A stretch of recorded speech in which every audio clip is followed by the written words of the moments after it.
शहर की लुगाई गांव को आई। मधु शहर में रहने वाली पढ़ी लिखी मॉडर्न लड़की है। वो और पवन साथ कॉलेज में पढ़ते थे। धीरे धीरे उन दोनों में प्यार हो गया। पर पवन गांव में रहने वाला एक साधारण सा लड़का है। मधु के पिता हमेशा उसे ये बात कहकर ताना देते हैं। तुम वहां गांव में कैसे एडजस्ट करोगी? शादी करके तुम गांव तो चली जाओगी, पर अपनी सारी मॉडर्न सोच और चीजें यहाँ शहर में ही रख कर जाना। ये सुनकर मधु को बहुत गुस्सा आता है। तो क्या हुआ अगर वो लोग गांव के हैं? मैं वहां जाकर उस घर को बिल्कुल शहर की तरह बना दूंगी। शाम होते ही मधु पवन को वीडियो कॉल करती है। अच्छा हुआ तुमने वीडियो कॉल कर लिया। हाँ, मैं तुम्हें आज अपनी माँ से मिलाता हूँ। अरे बिट्टू, क्या कर रहा है? ये क्या है? दूर करना इस टुनटुने को। जाने कौन दिख रहा है इसमें तो। अरे माँ, आपकी बहू का वीडियो कॉल है। आप इसमें अपनी बहू से आमने सामने बात कर सकती हैं। नमस्ते माँ जी, कैसी हैं आप? अरे जका, ये बहू ने अपने कानों में क्या लगाया है? जो कैसे झुमके हैं? झुमके नहीं माँ जी, इन्हें ईयरफोन्स कहते हैं। इससे सामने वाले की आवाज और अच्छे से आती है। मैं आपको भी ला कर दूंगी। अरे नहीं नहीं, हमें नहीं ना चाहिए। हमारा कान बिल्कुल ठीक है। हाँ। माँ जी की ये बातें सुनकर मधु को अपने पिता की बातें याद आ जाती है और वो उसी वक्त ये ठान लेती है कि वो अपने ससुराल को एकदम मॉडर्न ससुराल बनाकर रहेगी। कुछ दिन बीत जाते हैं। पवन और मधु की शादी हो चुकी है। आज मधु का अपने ससुराल में पहला दिन है। माँ जी, मैं आपके लिए एक तोहफा लाई हूँ। अरे इतना बड़ा तोहफा! अरे क्या लाई है रे इस बड़े से बक्से में? मधु बॉक्स खोलती है। ये क्या है? ये वैक्यूम क्लीनर है। मैंने आपको झाड़ू लगाते हुए देखा तो सोचा अब आपका काम आसान हो जाएगा। अरे वाह बहू वाह, तूने मुझे झाड़ू लगाते हुए देखा तो तू मेरा हाथ से झाड़ू लेकर खुद भी तो लगा सकती थी ना। पर नहीं, तूने तुझे मशीन लाकर मेरे हाथ में दे दी कि यह काम हमेशा मैं ही करूं। ये आजकल की शहरी छोरियां बिल्कुल नहीं बदलेगी। मधु को मन ही मन गुस्सा आता है, पर फिर भी अपना गुस्सा भूलकर मधु माजी को वैक्यूम क्लीनर इस्तेमाल करना सिखाती है। अगले दिन मधु सुबह उठती है तो ये आंगन में से कैसी आवाजें आ रही हैं? मधु दौड़ती दौड़ती आंगन में जाती है और देखते ही चौंक जाती है। अरे माँ जी, ये आप क्या कर रही हैं?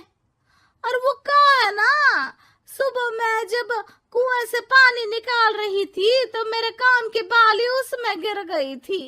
तो ये तेरा वैक्यूम ना सारी चीजें अपनी तरफ खींच लेता है ना, तो मेरी बाली भी तो निकाल ही देगा। उसी की कोशिश कर रही हूँ, पर न जाने क्यों अब ये चालू ही नहीं हो रही तेरी मशीन। अब वो चालू होगी भी नहीं। पर अब कुएं में से पानी निकाल क्यों रही थी?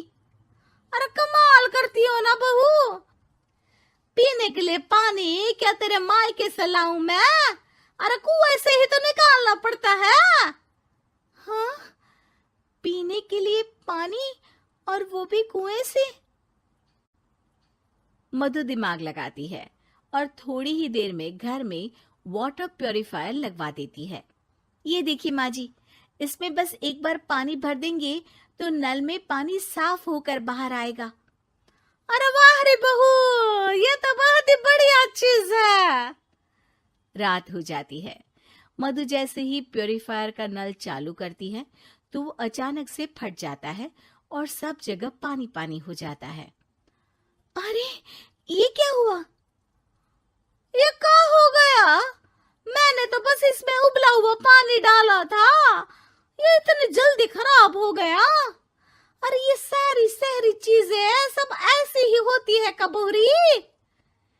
क्या आपने इसमें उबला पानी डाला था? हाँ तो फिर पानी तो तभी साफ होगा ना जब उसे उबालेंगे। ये मशीन का कोई जिन है जो हमने जो बोला वो कर देगी है?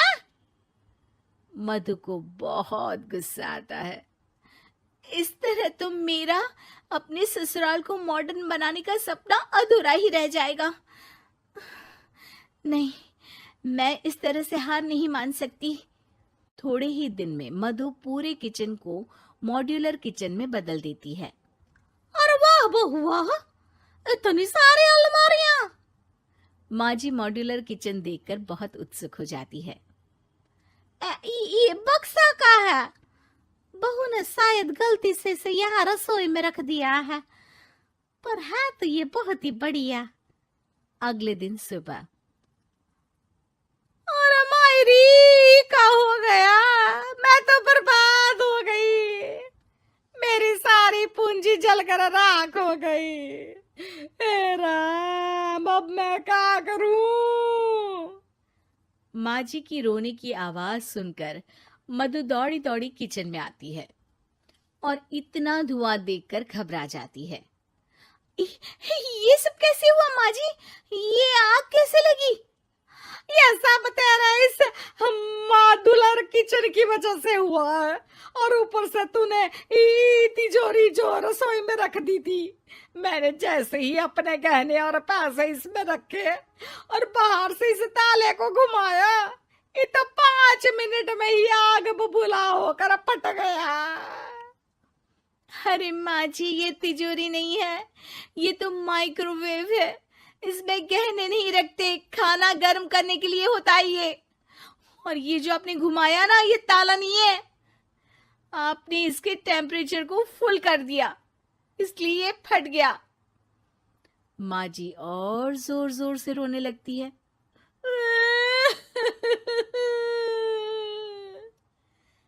मधु सर पीट लेती है और कसम खाती है कि अब ससुराल को मॉडर्न बनाने की कोई कोशिश नहीं करेगी।